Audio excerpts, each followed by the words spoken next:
Happy Mystic Monday.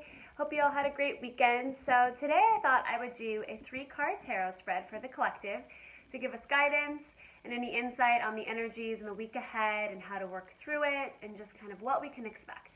So that's why I love tarot, because it's a great way to give guidance. It's a great tool to really help you understand yourself better, to help with spiritual growth, transformation. It's not fortune telling or anything like that, but it's really just like holding up a mirror and looking at yourself in the mirror and realizing where you need to do the work, what you're doing really great, and like the tools and how to help you move forward. So let's get started. I will shuffle my cards. Do a quick little shuffle. We'll split the deck. And then I will pull the 3 cards. Okay, so one drop. 1 second. Alright, so the first card that we have is the 7 of Wands. So the Wands are ruled by fire in tarot, and they're all about our creativity, our life purpose, our passions, kind of what drives us, what makes us feel alive. And the 7 of Wands in tarot is all about kind of leveling up. You're moving on to this next phase in your life. Maybe it's a new job, a new relationship, maybe just new opportunities and new experiences, but it's very exciting, but you find yourself almost maybe feeling a little bit like a fish out of water. Like when you level up, you're the small fish in a big pond now, right? So there's maybe some learning curves. There's maybe some challenges or obstacles. It's going to take you a second to kind of find your footing. So this card is just kind of encouraging us to know we're leveling up. It's exciting. It's an awesome time, but just knowing that there might be some challenges or some snags or a couple hurdles along the way in this beginning phase. It's completely natural. It's completely normal. Think when you start something new, you start a new job, you learn a new hobby, right? It takes a second to kind of find your rhythm again. So on one hand, it's kind of a congratulatory, exciting card, but it's also just letting us know to be aware that things might not go as seamlessly or as perfect as we've hoped, but it's also okay.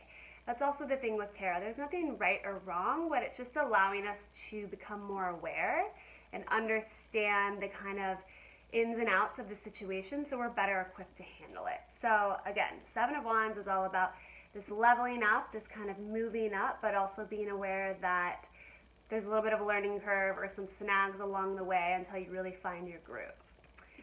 So then the next card that we have is the Hanged Man. And the Hanged Man, he was pulled reversed. This is what he looks like right side up. So the Hanged Man in tarot is ruled by water, and it's all about letting go and releasing. And it's all about, you know, those times when you think maybe you need to have a lot of action, a lot of forward motion. It's really urging us to be quiet, to pause, and to be still. It's like the Hanged Man. He's hanging here and he's stuck. He can continue to fight and try to, you know, untie his foot, but that will just exhaust him. You know, he's hanging upside down. He can't get loose. So the more you try to fight it, the more exhausted you are, the more you can't see things clearly.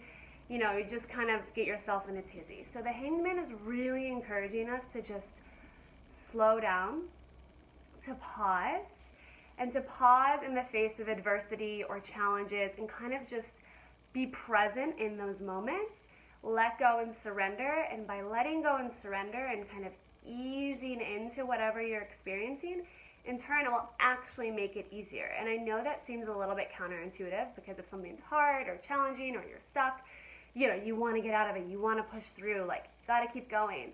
But the Hanged Man is really encouraging us to pause, to be like water, to be fluid, to be soft, you know.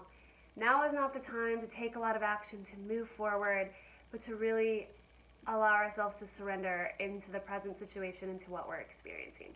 And because he's reversed, it's indicating that there might be some resistance to wanting to let go and surrendering into the moment.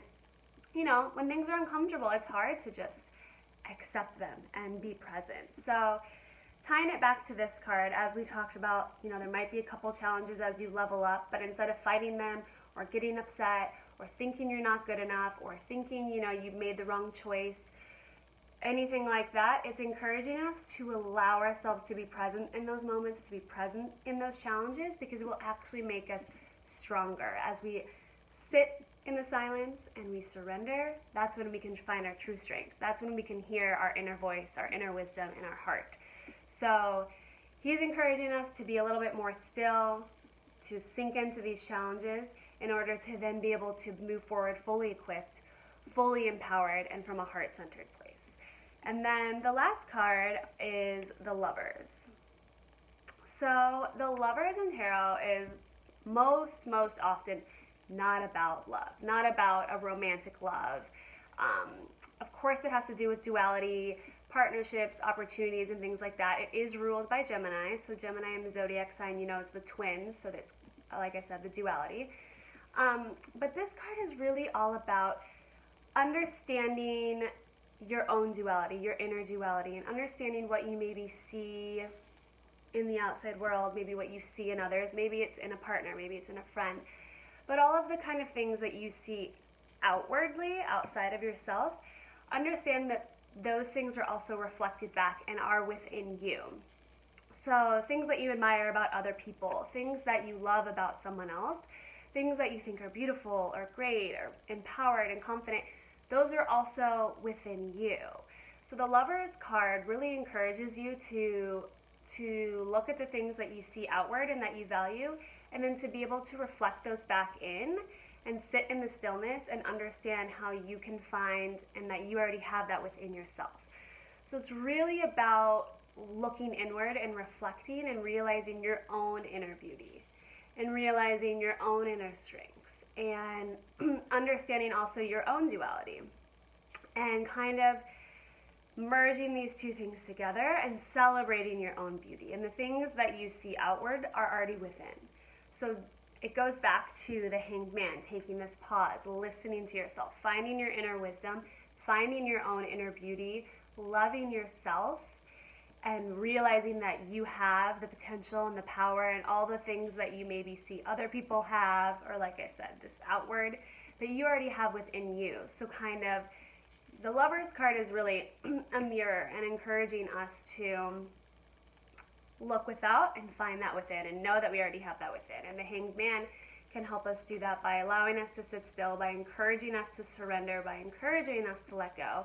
We can find our own inner beauty and realize that it's there all along to empower us to move forward, to level up, and to really be able to move through any challenges, any obstacles, any little snags that arise with grace.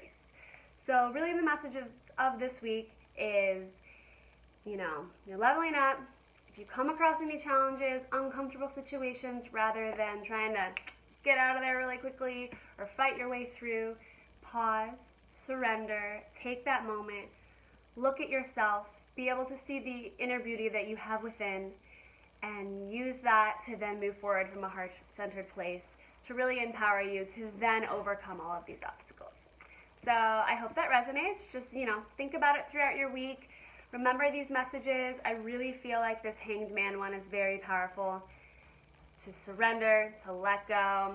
Anytime there's a challenge, just really take that moment to pause before you react, before you get upset, before you just taking that moment to pause. Maybe take a couple deep breaths, maybe do the box breath that we talked about last week to get centered and grounded, and then you can really move forward. So have a good rest of your week.